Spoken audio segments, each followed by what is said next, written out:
আসসালামু আলাইকুম। বিএনপির মনোনয়ন নিয়ে সংঘর্ষ শুরু হয়ে গেছে সারা বাংলাদেশে। অনেক, অনেক। আপনার টিভি নিউজে দেখতে পারবেন আপনারা। তো আমি এটা একটু বলি সেটা হচ্ছে যে সবাই সবাই কি বলতেছে সেটা আমরা সবাই জানি। তো আমার যেটা মনে হচ্ছে যে এটা একটা আইওয়াশ। রুমিন ফারহানকে মনোনয়ন দেয় নাই। রুমিন ফারহান একটা টিভিতে নিজেও বলছে যে আমার মনোনয়নটা অন হোল্ডে আছে। আর এদিক দিয়ে আপনার এই যে মুরাদ নামে একজন আপনার এই যে সরি আপনার কামাল জামান মোল্লা আপনার মুরাদ ইয়ার এক আসনের আপনার মাদারীপুরের এক আসন সরি।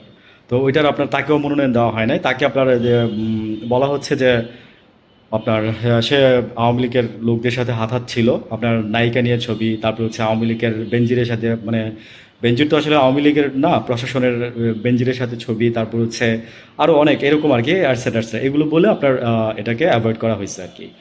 তো এই দুটা মনোনয়ন না দেওয়ার কারণে আপনার সারা বাংলাদেশে মোটামুটি বলতে পারেন যে কম বেশি একরকম মানে সংঘর্ষ চলতেছে আর কি।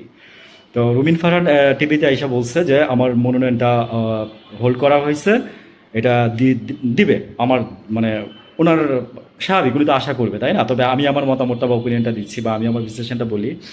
সেটা হচ্ছে যে এটা বিএনপির জন্য অনেক ক্ষতি হয়েছে অনেক আগে মনোনয়ন এইভাবে দিয়ে যে এরকম করছে। আর দ্বিতীয় নম্বর কথা হচ্ছে যে আমার কেন জানি মনে হচ্ছে যে দেখেন ওইদিকে ওই যে ফজলুল ওই যে মানে যাকে পাগল বলে মানুষ আর কি ওনাকে দিচ্ছে, আবার এদিক দিয়ে রুমিন ফারহান এত মানে ইয়া হওয়ার কারো পরও তাকে দেয় নাই বা অন হোল্ডে রাখছে। তো আমার সব কিছুই মনে হচ্ছে কি জানেন যে আই ওয়াশ।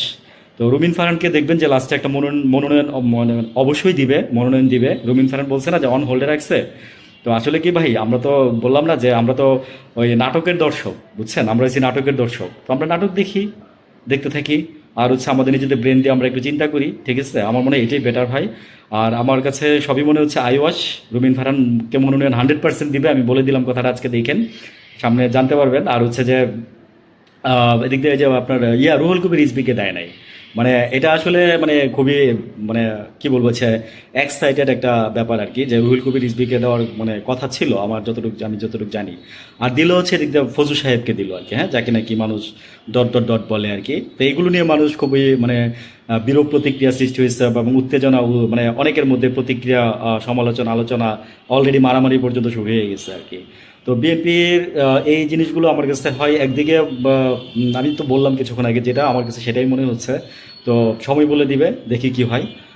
ভালো থাকবেন সবাই, আসসালামু আলাইকুম।